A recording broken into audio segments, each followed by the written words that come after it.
The Great Hall of Vareth Prime was the largest building in the known galaxy. It was made of living crystal that grew from the ground over millions of years. Inside this hall, representatives from 47 alien species had gathered for the most important meeting of the century. Ambassador Xylith of Vavarati Dominion stood at the center of the hall. He was tall and thin, with gray skin and 4 eyes that never blinked. The Varati were one of the oldest species in the galaxy. They had been traveling between stars when most other species were still learning to make fire. This made them proud. Some would say too proud. "Fellow delegates," Xylith began, his voice echoing through the crystal chamber, "we have received a message from a newly discovered species. They live in a small arm of the galaxy called the Orion Spur. They call themselves humans." A murmur passed through the crowd. New species were rare.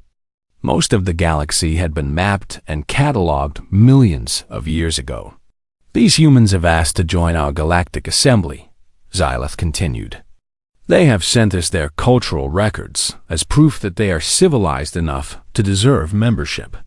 He waved his long fingers, and a holographic display appeared in the air. Images began to flow across the chamber. The aliens saw paintings of winged creatures fighting serpents. They saw statues of beings with many arms. They saw written stories of heroes who fought monsters and traveled to the land of the dead. The Kethrani delegates, who looked like giant insects with sharp mandibles, began to click in amusement. The Moldari, who were like large blobs of living jelly, started to glow orange. This was how their species laughed. "These humans believe in invisible beings who control the weather," Xylith said, his tone full of mockery. "They tell stories of creatures that come back from death. They believe in warriors who cannot be killed. They worship gods who walk among ordinary people." The laughter grew louder. "They have only been in space for 200 years, Xylith declared. "And they still believe in these primitive stories. Their myths speak of floods that covered their entire planet, of towers that reached to the sky, of men who could stop the sun from moving." High Counselor Murthax of the Eldrani Collective stood up from his seat. His skin glowed with soft light, and his expression showed disgust. "We cannot allow such a backward species into our assembly. They would bring their fantasies and superstitions into our rational discussions." "I agree completely," said Xylith. "I propose that we deny their request. We should also quarantine their star system. Perhaps in another 1,000 years, when they have grown up and stopped believing in fairy tales, we can consider them again." The vote was quick. Every species voted yes. The humans were rejected. The message was sent across the galaxy at faster than light speed. It reached Earth 3 days later. In a simple office in the city of Geneva, Admiral Catherine Moore read the message on her screen. She was 63 years old, with short gray hair and tired eyes. She had spent her entire career in the Earth Defense Force, working her way up from a young pilot to the highest rank in the fleet. She read the Assembly's decision carefully. She read about how they had laughed at human culture. She read about how they had called humanity primitive and superstitious. She read about how they had decided that humans were not worthy to join galactic civilization. Her aide, a young officer named Daniel Perry, stood nervously by the door. "Admiral, what should we do? Should we send another message? Try to explain that our myths are just old stories, not actual beliefs?" Catherine did not answer immediately. She continued reading, her face showing no emotion. When she finally looked up, there was a small smile on her lips. "No, Daniel," she said quietly. "We will not explain anything." "But Admiral, they think we are fools. They think we actually believe in gods and monsters." Catherine stood up and walked to the window. Outside, she could see the lights of Geneva shining in the night. Beyond the city, beyond the mountains, beyond the sky, the stars waited. "Let me tell you something, Daniel," something that every human child learns, but most aliens have forgotten. Stories are not just entertainment. Stories are not just history. Stories are blueprints. Daniel looked confused. I do not understand. When our ancestors told stories about gods who could throw lightning, they were not just making up fantasies. They were setting goals. They were saying one day we will be able to throw lightning too. And now we can. We call it electricity. She turned to face him. When they told stories about flying through the sky, they were not being foolish. They were being ambitious. And now we have ships that fly between stars. When they told stories about speaking to people on the other side of the world, they were dreaming of something real. And now we have instant communication across light years. Catherine walked back to her desk and opened a secure channel on her computer. The aliens think our myths are weaknesses. They think we are foolish children who believe in magic. They have no idea that every myth was a promise. Every legend was a plan.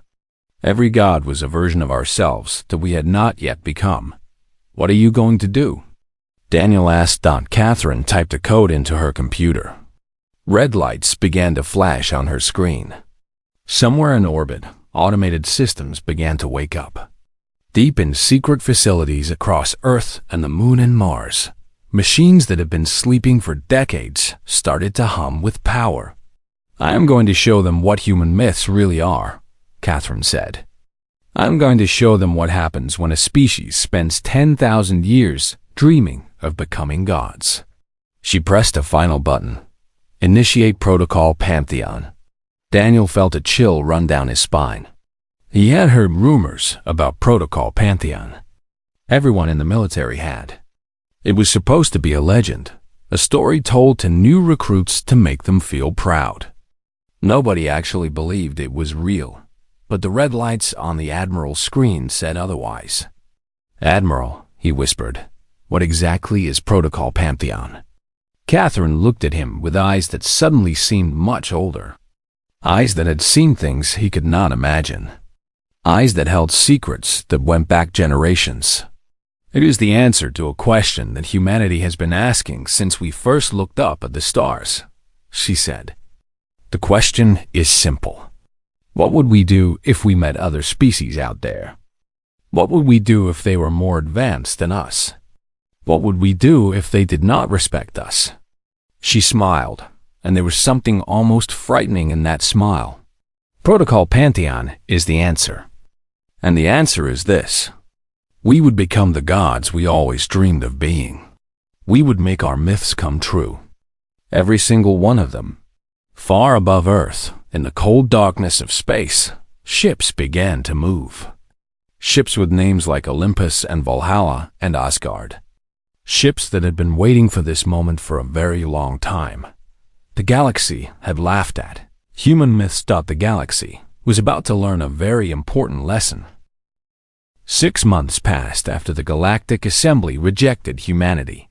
In that time, the aliens went back to their normal lives. They traded goods between planets. They held meetings about boring political matters. They forgot about the strange little species from the Orion Spur, who believed in gods and monsters. Then the reports started coming in. The first incident happened on Kella 7, a mining colony owned by the Verati Dominion. Overseer Grenth was sitting in his office, looking at production numbers on his screen, when his communications officer burst through the door. The officer was shaking so badly that he could barely speak. Overseer, something is wrong. The workers refuse to enter the mines. They say there is something down there. Grenth was annoyed. Mining delays cost money. He followed the officer to the mine entrance, where 300 Verati workers stood in a crowd. They were all staring at the dark tunnel that led deep into the planet. None of them moved. What is the meaning of this? Grenth demanded. Get back to work immediately. Listen, one of the workers whispered. Grenth listened. At first, he heard nothing. Then, slowly, he became aware of a sound coming from deep within the mine. It was a rhythmic booming, like a giant heartbeat. It grew louder and louder until the ground itself seemed to shake. Then came the voice. It spoke in a language that Grinth had never heard before. Yet somehow, he understood every word.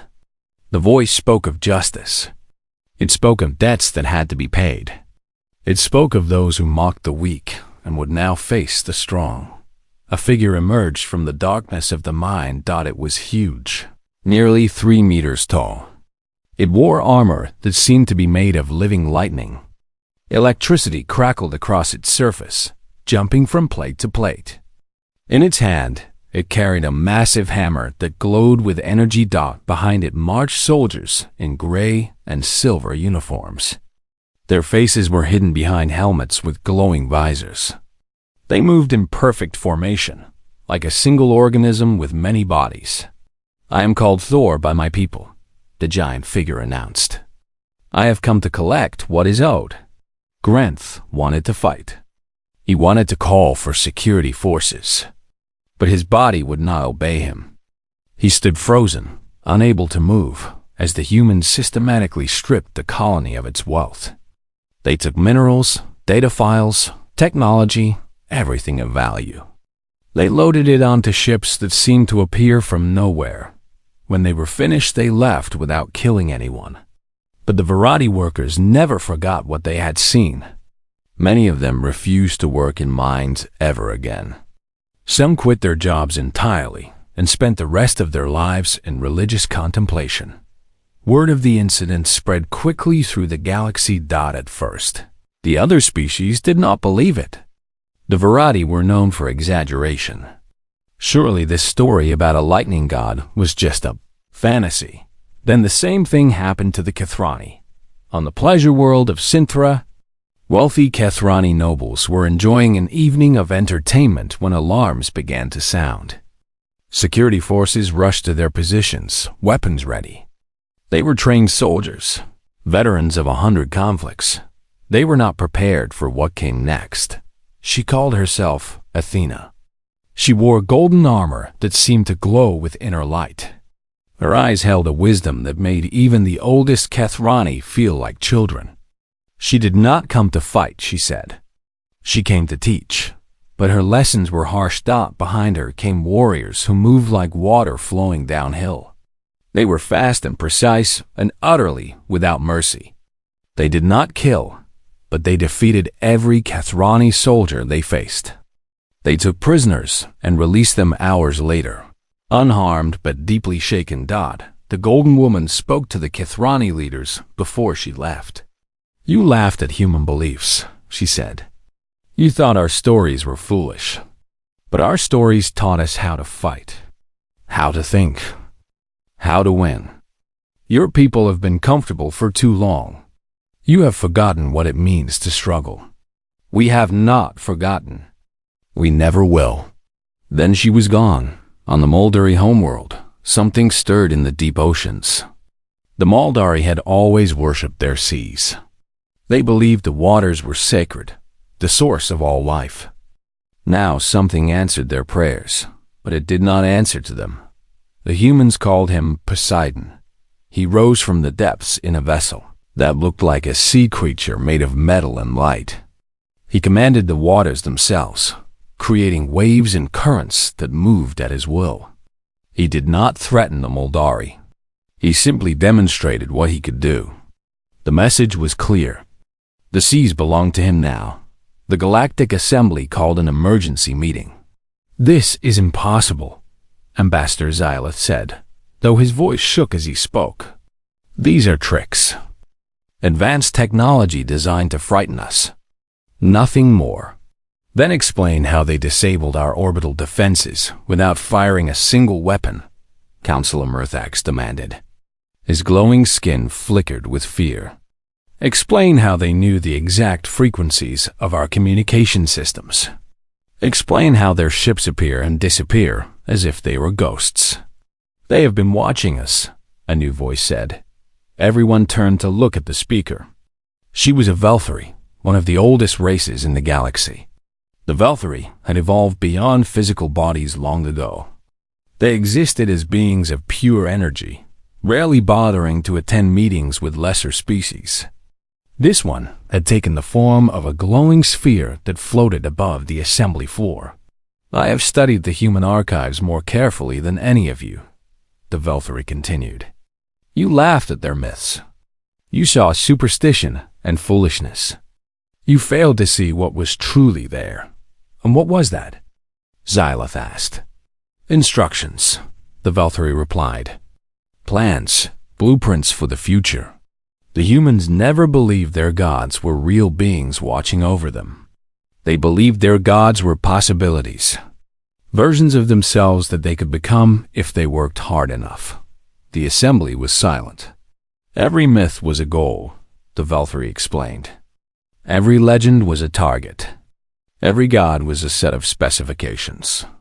While you were dismissing them as primitive fantasies, the humans were building the technology to make those fantasies real." "Who's missing's real? That is insane," Xyloth protested weakly. "Is it? Their myth of Prometheus said that fire was stolen from the gods and given to humanity. You saw a foolish story. They saw a challenge. They said, 'We will learn to make fire ourselves.' And they did. They made fire that burns between the stars."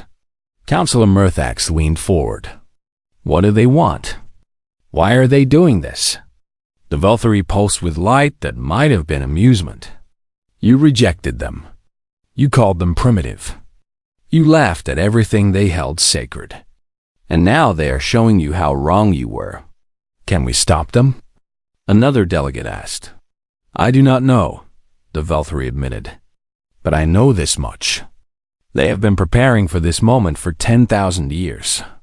They knew they would eventually meet other species in the galaxy. They knew those species might not respect them. So they made plans.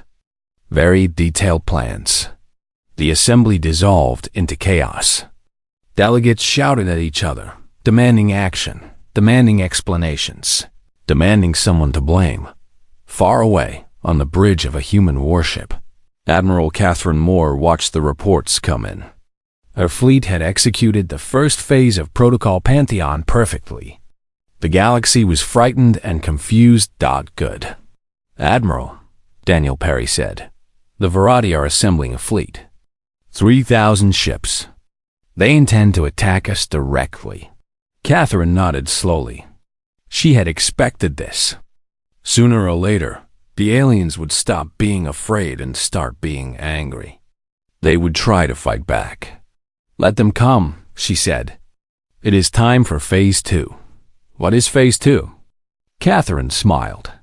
"The myths we have shown them so far are the gentle ones. Thor and Athena and Poseidon. Gods of thunder and wisdom and sea. Powerful, but not truly frightening." She turned to face the stars through the bridge window. "Phase 2 is when we show them the other myths. The ones about destruction and death and judgment. The ones that teach what happens to those who stand against the gods." Daniel felt cold.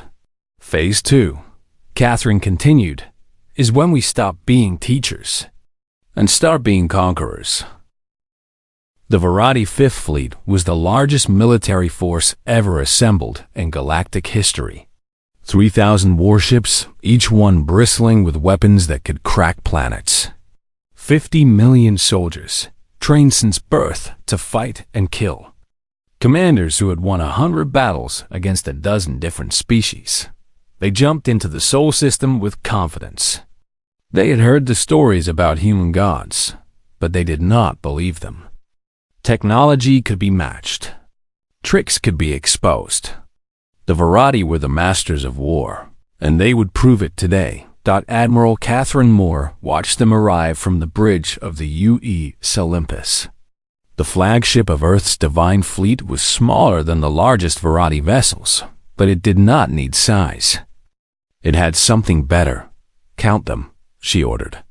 3,217 enemy vessels, Daniel Perry reported. "They are forming a standard attack pattern. Heavy ships in the center, lighter vessels on the flanks." Catherine nodded. The Verati were predictable. They always used the same tactics because those tactics had always worked before. What are our numbers? 700 ships, Admiral. 700 against 3,000. Any other species would have surrendered immediately. Any other species would have seen those odds and known. They were beaten. But humans were not any other species. Catherine opened a communication channel. The holographic image of Ambassador Xylith appeared before her. He looked older than he had 6 months ago. There were new lines on his gray face, and his 4 eyes blinked constantly. "Admiral Moore," he said stiffly, "you have committed acts of war against the Galactic Assembly. You have attacked our colonies. You have stolen our resources. You have terrorized our people. Surrender now, and we may allow your species to survive." Catherine did not respond immediately. She looked at Xylith for a long moment, studying his face. "Ambassador," she finally said, "do you know what the word apocalypse means?" Xylith frowned. "I do not see what that has to do with anything. In our oldest languages, apocalypse means revelation. It means the unveiling of truth, the removal of illusions, the exposure of reality." She leaned forward in her chair. "You looked at our myths and saw primitive superstition. You should have seen revelation. Every story we ever told was a promise. A promise that we would become more than we were. A promise that we would never stop growing. A promise that we would one day stand among the stars as equals to any being in the universe." "Pretty words," Xyla sneered. "But words do not win wars. You are outnumbered 4-1. Your fleet will be destroyed within hours. Will it?" Catherine smiled. "Let me tell you something about humans, Ambassador. We do not believe in fair fights. We believe in winning. We believe in preparation. We believe in using every advantage we can find. What advantages could you possibly have?" 10,000 years of stories, Catherine said. 10,000 years of dreaming about this exact moment. 10,000 years of asking ourselves, what would we do if we met other species among the stars? What would we do if they did not respect us? What would we do if they tried to destroy us? She stood up from her chair. "Your species found space travel and stopped. You decided you had achieved enough. You became comfortable. You forgot what it means to struggle. But we never forgot. We never stopped fighting. We never stopped dreaming. And we never stopped preparing." "Preparing for what?" Xyloth demanded. "For you," Catherine said simply. "For anyone who tried to stand in our way." She cut the communication channel and turned to her crew. "Begin the revelation." The battle that followed would be studied by military historians for thousands of years. It would be called the most one-sided conflict in galactic history. It would change everything. The Verati fired first. Their weapons were the most powerful in the galaxy. Oons of energy that could melt asteroids. Missiles that could crack moons. Kinetic projectiles that traveled at nearly the speed of light. They hit the human fleet with everything they had. The human ships did not try to dodge. They did not try to hide. They simply absorbed the attack. Their shields were unlike anything the galaxy had ever seen. They did not block energy. They collected it. They stored it. They converted it into power for their own weapons. The Verati had given the humans a gift. The more they attacked, the stronger the human fleet became. Then the Olympus fired back. Single beam of pure white light lanced across the space between the fleets. It struck the Verati flagship and did not stop. It passed through the vessel as if it were made of paper. It continued through 3 more ships behind it. It finally faded against the distant sun. 4 ships destroyed with one shot. The Verati formation broke apart. Panic spread through their fleet like a disease. Captains screamed orders at their crews. Ships tried to scatter, to regroup, to find some way to fight back. but the humans were everywhere. Ships with names like Ares and Mars swept through the gaps in the Verratti formation. They moved with impossible speed and precision. They targeted engines and weapon systems with surgical accuracy. They did not destroy ships, they disabled them. They left crews alive, but helpless. Ships with names like Odin and Freya cut off escape routes. Ships with names like Shiva and Kali waited in reserve, their weapons ready to fire if needed. Ships with names like Anubis and Osiris collected the debris and the survivors. And through it all, the Olympus advanced. It moved slowly, deliberately, unstoppably. Every weapon in the Verratti fleet fired at it. Beams and missiles and projectiles pounded its shields without effect. It did not even try to return fire. It simply kept coming. Ambassador Xylith watched from his command ship as his fleet died around him. He had been so confident. He had believed that superior numbers would guarantee victory. He had thought the human gods were just tricks and illusions. Now he knew the truth. The humans had not pretended to be gods. They had become gods. They had taken their myths and turned them into reality. They had dreamed of divine power and then built machines to achieve it. 3 hours after the battle began, Xylith surrendered. His fleet had lost 2,000 ships. 20 million Verratti soldiers were dead or captured. The most powerful military force in galactic history had been shattered like glass. The humans had lost 7 ships. 7. Catherine Moore accepted the surrender with no celebration. There was no joy in her face, no triumph in her eyes. She looked tired. "Your people will be returned to you," she told Xylith through the communication channel. "Your ships will be repaired and given back. We did not come here to conquer you." "Then what do you want?" Xylith asked. His voice was broken. He sounded like a child. "We want you to understand," Catherine said. "We want you to see what you failed to see before.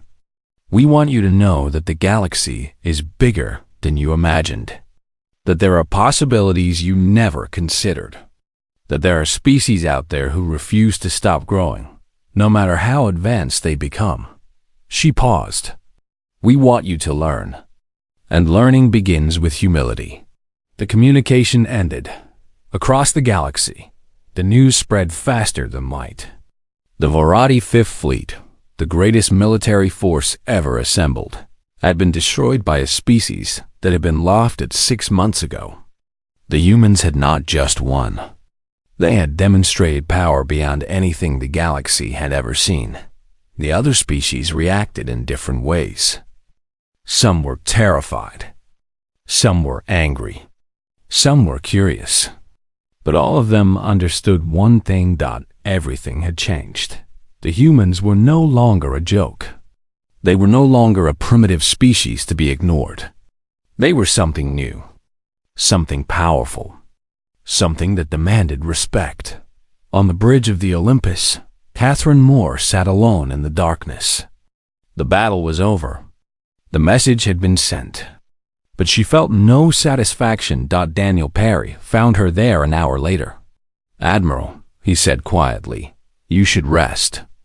You have been awake for 3 days." "I was thinking," Catherine replied. "Thinking about what comes next." "What does come next?" Catherine looked up at the stars through the bridge window. "Now comes the hard part," she said. "We have shown them our power. We have made them afraid. But fear is not enough. Fear fades. Fear turns to anger. We need to give them something more." "What?" "Hope," Catherine said. "We need to show them that our myths are not just about destruction. They are about creation too. About growth. About becoming something greater than you were." She stood up slowly, her old joints protesting. "The battle was easy," she said. "The real war is just beginning." The Second Galactic Assembly Summit was held on Earth's moon. The aliens had no choice in the matter. After the destruction of the Verratti Fifth Fleet, Nobody wanted to argue with humanity about meeting locations that the Great Dome of Armstrong Base could hold 10,000 beings. Representatives from all 47 spacefaring species filled the seats, along with observers from dozens of smaller civilizations. They had come to hear what the humans wanted. They had come to learn what their future would be. Admiral Catherine Moore did not attend. She was busy rebuilding, planning, and preparing for whatever came next. Instead, humanity sent a different representative. His name was Samuel Grant. He was 97 years old, with white hair and wrinkled skin and a body that needed a cane to walk. He had spent his entire life studying history. He had written books about the stories humanity told itself. He had taught at universities across Earth and Mars. Now he was humanity's voice to the stars. He walked slowly to the central platform. His cane tapped against the lunar stone with each step. The aliens watched him in silence. Some felt fear. Some felt anger. Some felt a strange respect. This old man did not look like a conqueror. But they had learned not to judge humans by appearance. Samuel reached the platform and looked out at the assembled delegates. His eyes were old but sharp. His voice, when he spoke, was calm and clear. "You want to know how we did it," he said. It was not a question. Nobody answered. "You want to know how a species that believes in gods could build technology that rivals divinity. You want to know the secret, the trick, the hidden advantage that let us defeat the greatest fleet in galactic history." He smiled, and there was sadness in it. "There is no trick. There is no secret. There is only one thing. We believed." He activated a holographic display. Images appeared in the air above him. Not images of weapons or ships, but images of people. Humans from every era of history. Cave painters and pyramid builders and philosophers and scientists. 10,000 years ago, a human sat by a fire and looked up at the night sky. He saw lights moving among the stars. He did not know what they were, so he made up a story. He said they were gods, watching over his tribe. He told that story to his children, and they told it to theirs. More images appeared. Ancient paintings, stone carvings, old books with faded pages. The story changed over time. The gods became heroes. The heroes became ideals. The ideals became goals. And the goals became science. Every generation built on the work of the generation before. Every story inspired new discoveries. Samuel turned to look directly at the Verati delegation. Ambassador Xyleth sat among them, his 4 eyes fixed on the ground. "You asked why we still believed in our myths. You thought we were foolish. You thought we were primitive. But you did not understand what our myths truly were." He raised his cane and pointed at the sky above the dome. "Our myths were promises. Promises we made to ourselves. Promises that we would become more than we were. When our ancestors told stories about gods who could throw lightning, they were not describing reality. They were describing a future. A future where humans could throw lightning too." He lowered his cane. "And we achieved that future. We built machines that generate electricity. We built weapons that fire beams of energy. We made the myth come true. And then we moved on to the next myth. And the next. And the next." His voice grew stronger. Every generation asked the same question. What would a god do? And every generation found new answers. A god would fly, so we built aircraft. A god would speak across vast distances, so we built communication networks. A god would heal the sick, so we built medicine. A god would live forever, so we built ways to extend life. He paused, letting the words sink in. When we finally reached the stars, we asked the question again. What would a god do if it discovered other species who laughed at it? Who called it primitive? Who rejected it? Samuel looked around the chamber. A god would prove them wrong. That is what we have done. Not through anger, not through hatred, through the simple determination to become what we always dreamed of being. Councillor Murthax of the Eldrani rose from his seat. His glowing skin flickered with confusion. Why? He asked. Why go to all this trouble? Why spend 10,000 years preparing for something that might never happen? Samuel smiled. Because we knew it would happen. We knew that someday we would meet other beings among the stars. We hoped they would be friendly. We hoped they would welcome us. But we prepared for the possibility that they would not. But how could you know? Murthax pressed.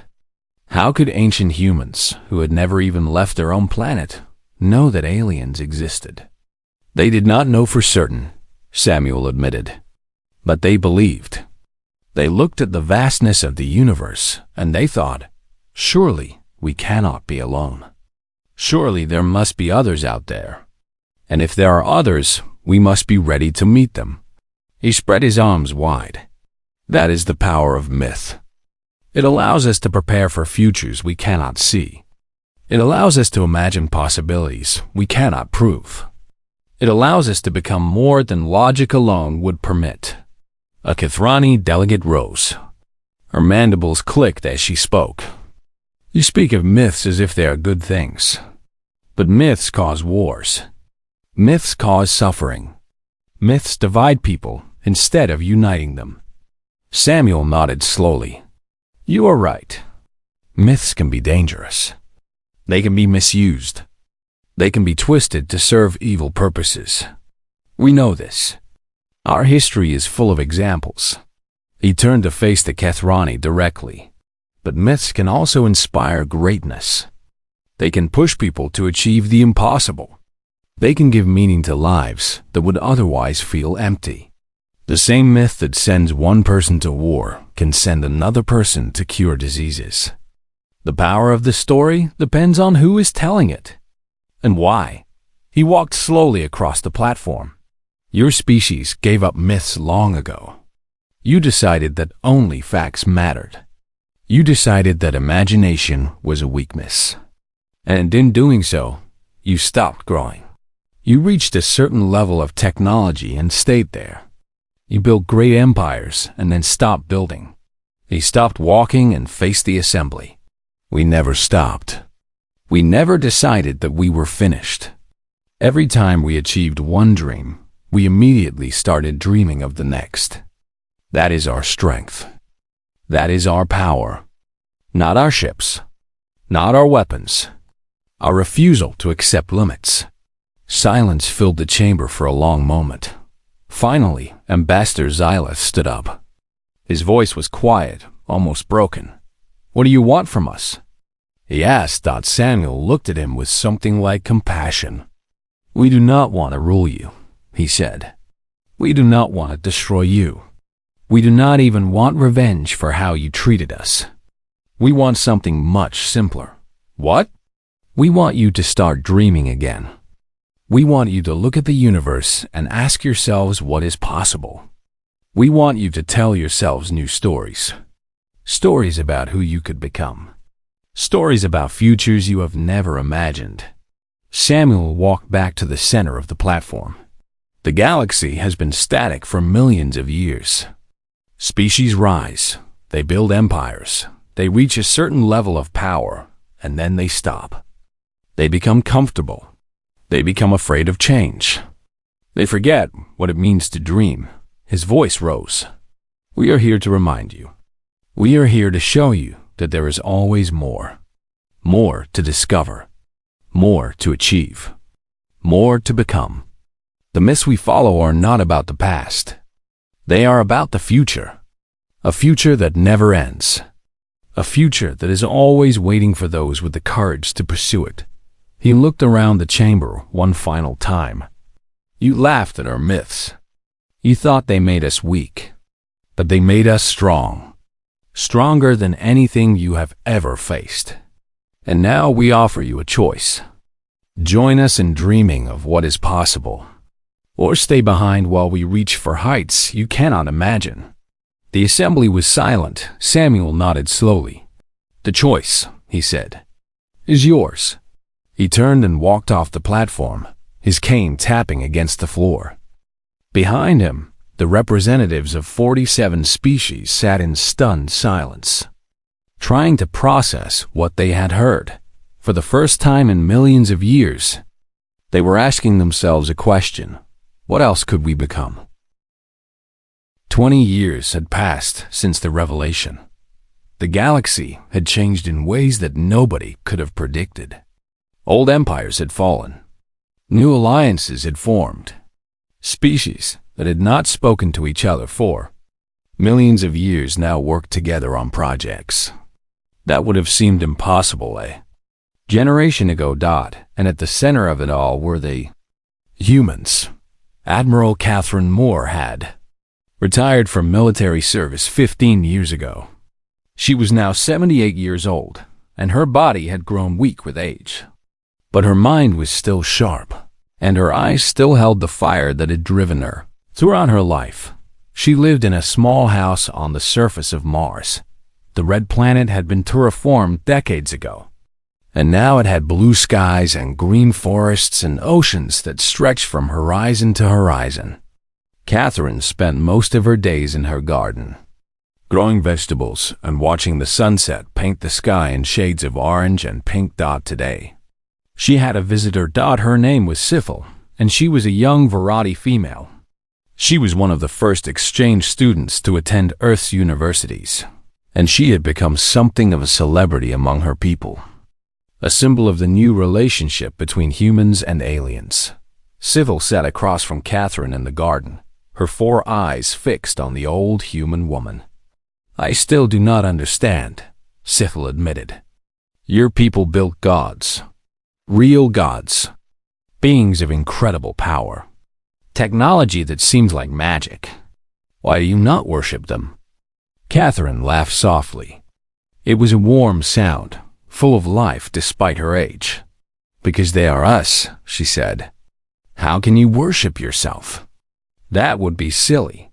But the Olympus, the beings you call Thor and Athena, the entire Pantheon program, they are beyond what normal humans can do. They are divine by any measure."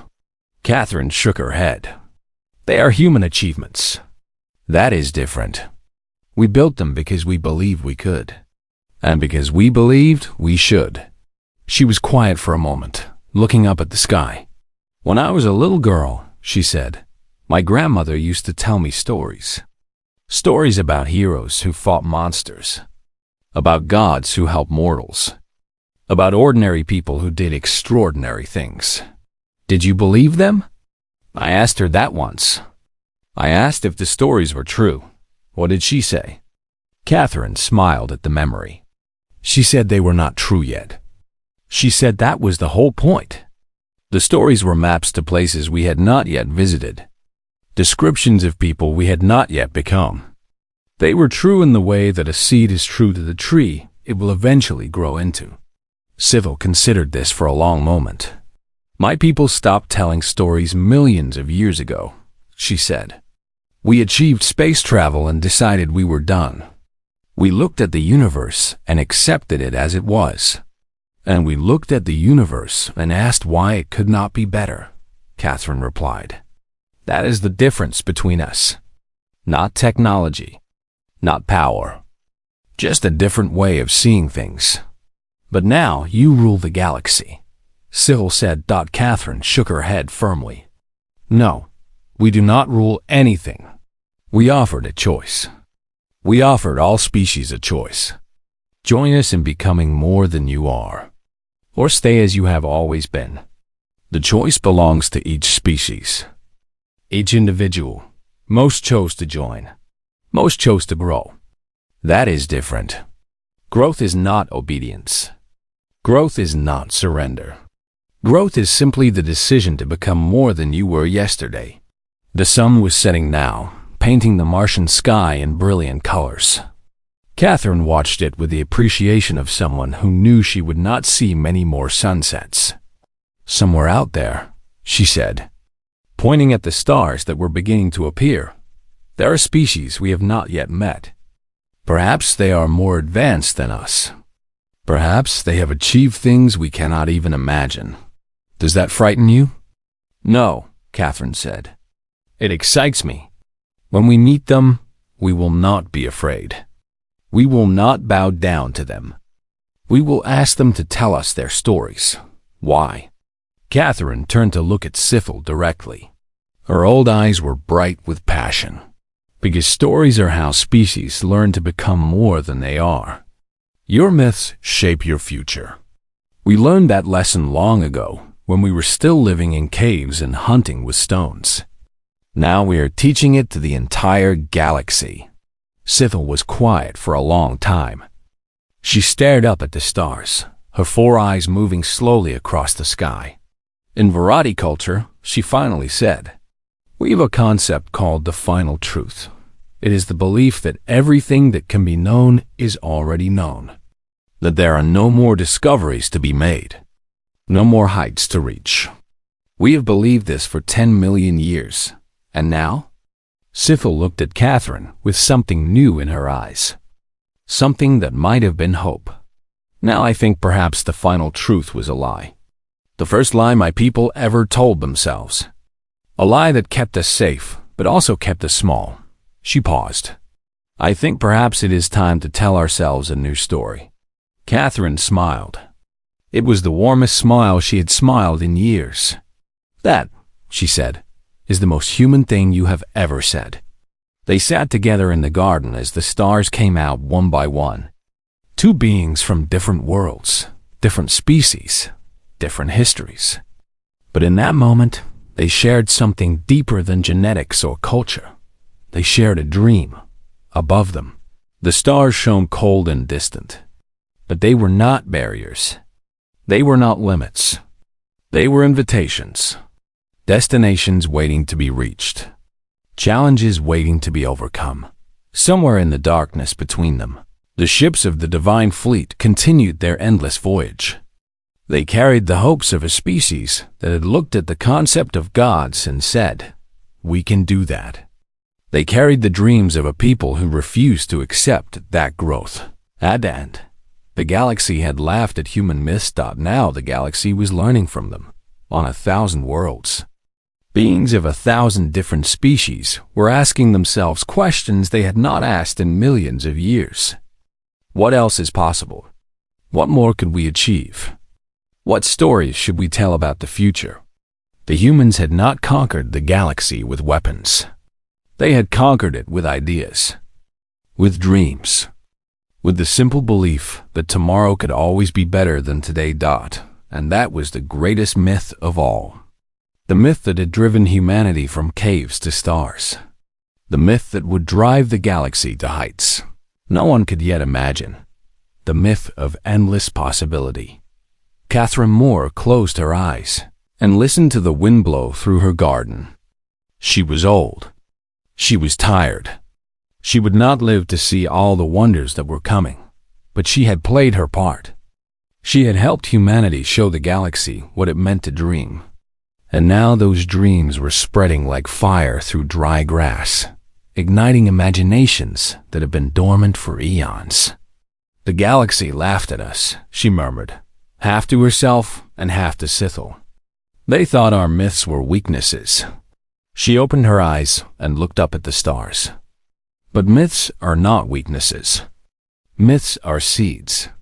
And we have planted them across every world that would accept them. Now we wait. We tend. We hope. She smiled one last time, and we watched them grow. The night deepened around them. The stars burned bright. And somewhere in the vast darkness of space, the future waited to be born. A future built on stories. A future without limits. A future that began with a simple question asked by beings who refused to stop asking it. What else could we become? The galaxy was finally ready to find out.